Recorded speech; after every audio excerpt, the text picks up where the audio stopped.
புதன் பற்றி தெரிந்து கொள்வோம். புதன் வித்தகாரகன். 1, 2, 4, 7, 10, 11 இருந்தால் கல்வியில் வளர்ச்சி இருக்கும். இவர் ஆட்சி, உச்சம், கேந்திரம், திரிகோணத்தில் இருந்தால் கல்வியில் மேன்மை கொடுக்கும். புதனை குரு பார்ப்பது மிகவும் விசேஷமாகும். துலா லக்கினத்துக்கும் மகர லக்கினத்துக்கும் ரிஷப லக்கினத்துக்கும் யோகக்காரர் ஆவர். புதன் வலுத்தவர்கள் கம்ப்யூட்டர் இன்ஜினியர், கணக்கு, அக்கவுண்டன்சி படிப்பு வரும்.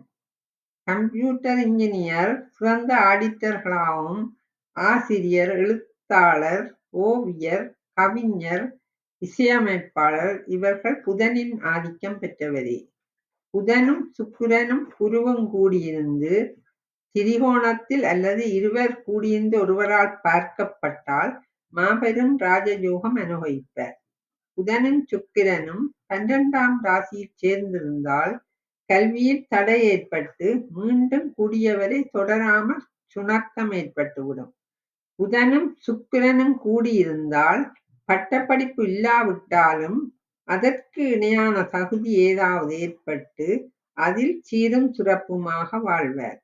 அதற்குரிய பாடல் மாலுடன் வள்ளி சேர்ந்தால் மதிமிகப் பெருகுமன்றே. 1, 4, 8 புதனும் சூரியனும் கூடியிருந்தால் பட்டப்படிப்பு ஏற்படும். கணிதத்துறையில் அதிக வல்லமை ஏற்படும். லக்கினத்தில் புதனும் சூரியனும் இருந்தால் நன்கு சிந்தித்து செயல்படுவர். நீண்ட ஆராய்ச்சி செய்து விஷயத்தின் நுணுக்கத்தை கண்டறிவர். 4 புதனும் சூரியனும் எழுத்துக்கலை, எழுத்தாளர், இலக்கியத் துறைகளில் பட்டப்படிப்பு அமையும். 8ஆம் இல்லத்தில் அரசபோக வாழ்வு அமையும். 12ஆம் இல்லத்தில் இருப்பவர்களுக்கு 40% பட்டப்படிப்பு அமையும். புதனும் சூரியனும் நல்ல இடத்தில் சேரும்போது புத ஆதித்ய யோகம் ஏற்படுகிறது. புதன் வலுத்தவர்கள் தங்கள் புத்திசாலித்தனத்தால் எதிரிகளை வெல்வார்கள். புதனும் குருவும் கூடியிருந்தால் குரு தரும் பலனை புதன் தடுத்து நிறுத்திவிடும். புதனும் சந்திரனும் கூடியிருந்தால் அல்லது 7ஆம் பார்வையாக பார்த்தாலும் ஜாதகருக்கு செல்வம், செல்வாக்கு இருந்தாலும் அவர்கள் உயர்ந்த நிலையிலிருந்து தாழ்ந்து பிறகு பல்வேறு சிரமங்களுக்கு பிறகு மீண்டும் உயர்ந்த நிலையை அடையக்கூடும். எந்த கிரகமானாலும் சரி 5, 9, 10ஆம் ஸ்தான அமைப்பு தமது தசாபுத்திகளில் மகத்தான யோக பலனை தரும்.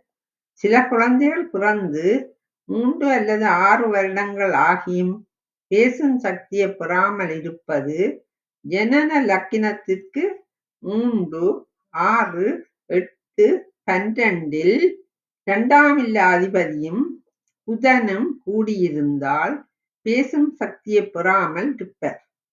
புதன் கூடாத இடங்களில் இருந்தால் மகாவிஷ்ணுவை வழிபடுவதும், கருட தரிசனம், ஆஞ்சநேயர் தரிசனம், உபவாசம், துளசி தீர்த்தம் அருந்துதல் மூலம் ஓரளவு நன்மை பெறலாம்.